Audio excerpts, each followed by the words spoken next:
4K 787. After slaying those 3 more monsters, I leveled up faster. It was like hitting the jackpot at a vampire-themed arcade. Ding, ding, ding. Gold coins and level ups galore. Congratulations, you've leveled up. Level 1 greater than level 2. Congratulations, you got 3 gold coins. You have 10 free stat points.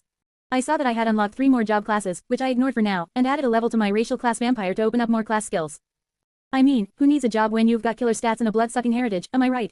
So, I brushed off those pesky job classes like crumbs off a midnight snack and dove headfirst into leveling up my vampire skills.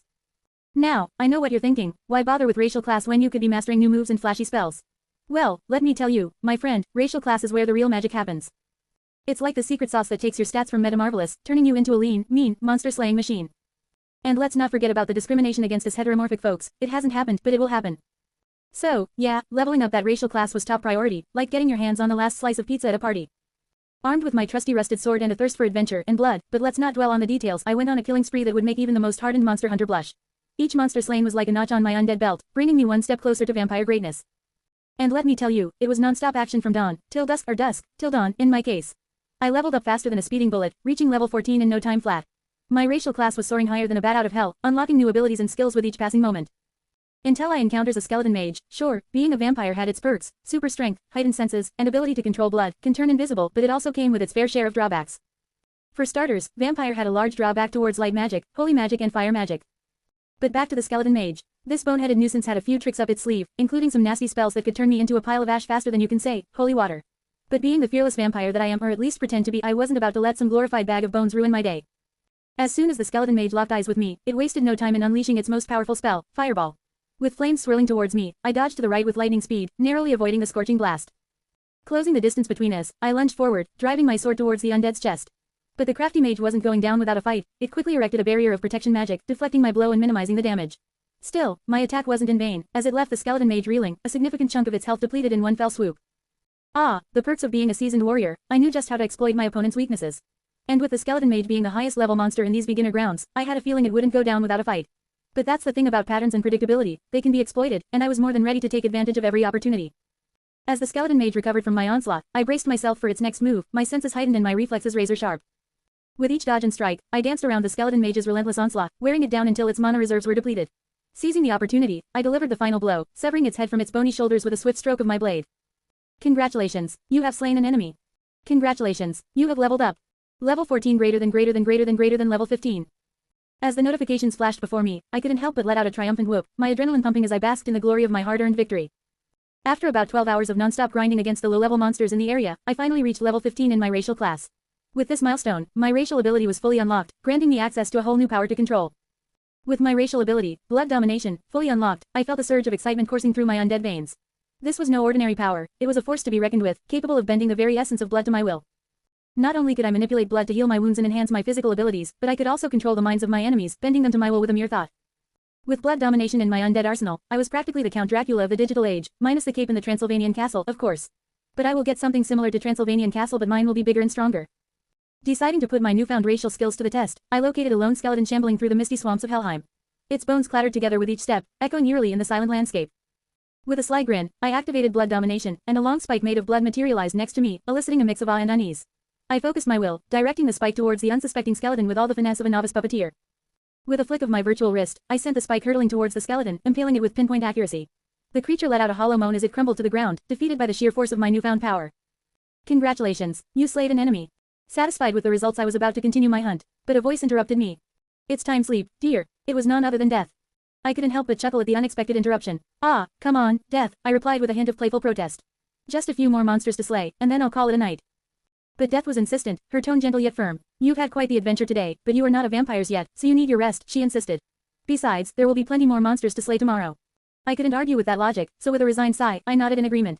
All right, I conceded, feeling a pang of disappointment at the thought of ending my gaming session so soon. But tomorrow, I'll be back with a vengeance. With that, I logged out of the game, feeling a sense of satisfaction wash over me as I prepared to drift off into the realm of dreams. Tilde. I really love to read comments and readers' point of view because it will give a brand new perspective of the story I am writing, so don't hesitate to comment about the chapter and leave at least one comment. Chapter 10, Money Talk. Overlord, the Multiverse by Black_Bolt. 2.3K 591. Ah, the joys of virtual reality gaming. It's been 4.5 months of non-stop grinding in Yggdrasil, and let me tell you, it's been a wild ride. From slaying monsters to dodging fireballs, every day brings new challenges and adventures. And let's not forget the occasional encounter with a skeleton mage who just won't quit. Last month marked the official release of Yggdrasil to the public, and boy, did it cause a stir. Within 2 weeks, the servers were bursting at the seams with eager players, spawning left, right, and center like rabbits in a magician's hat. It was like the digital equivalent of rush hour traffic, complete madness. And let me tell you about my encounters with the newbies. Finally spotting some demi-humans and heteromorphic players in Helheim was like stumbling upon a mythical creature in the wild. They gawked, they gasped, and some even had the audacity to call my avatar cool. Well, I may be a blood-sucking vampire in the game, but I'm also a sucker for a compliment. But fear not, for despite my fearsome appearance, I am a friend to all, especially the newbies. I greet them with a smile emoji, offer them some virtual snacks. Hey, a vampire's gotta have some hospitality, right? And even lend a hand with their quests. After all, what are fellow adventurers for if not to help each other out in times of need? During this time, I kept on hunting along the edge of Helheim, slowly pushing my way towards the center. No need to rush, right? After all, why risk life and limb when you can take things at your own pace? I managed to level up to 50, which might sound low compared to other games, but in Yggdrasil, it's a pretty respectable level. You see, the experience needed to level up increases with each level, so hitting level 50 is no small feat. It's like climbing a mountain made of experience points, one level at a time. And reaching that milestone wasn't easy. It took hours upon hours of grinding, battling monsters left and right, and dodging fireballs like a pro. Ah, the eternal struggle of leveling up in Yggdrasil. It's like trying to climb a mountain made of jello. You take 1 step forward and slide back 2 steps. But hey, that's what keeps things interesting, right? Keeps you on your toes, so to speak. So yeah, while some players might be charging headfirst into the heart of danger, I prefer to play it safe. Why risk losing all those hard-earned levels and experience points when I can still rack up a decent amount right where I am? Call me cautious, call me a chicken, but I call it playing smart. Besides, who says you need to be at the center of all the action to have fun? I've seen plenty of excitement right here on the outskirts of Helheim.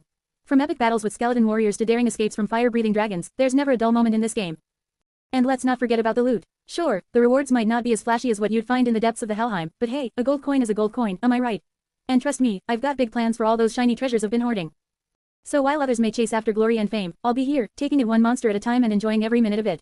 After all, in the world of Yggdrasil, the journey is just as important as the destination. And my days since those wild events have been relatively normal. Well, as normal as you can get when you're a vampire warrior battling undead minions in a digital realm, that is.